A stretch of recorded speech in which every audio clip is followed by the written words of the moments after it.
We're gonna do a quick topper operation video here. The first steps would be to pop these snap rivets here.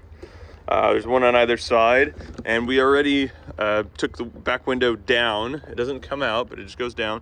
There's two zippers on either side and a couple snap rivets at the top there, and just go straight down in this nice little cubby where the top goes. Okay, the next step would be the three latches at the roof there.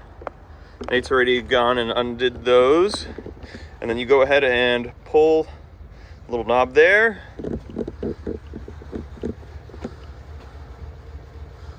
It goes back.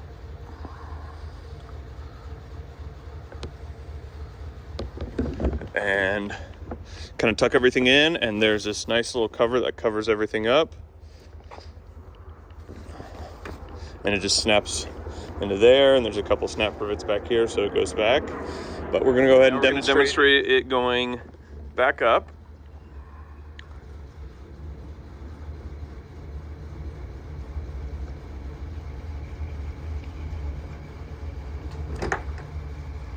Okay, and then he does the latches up front. You would do the snap rivets on the side here, and then put the back window up, and you're back in business.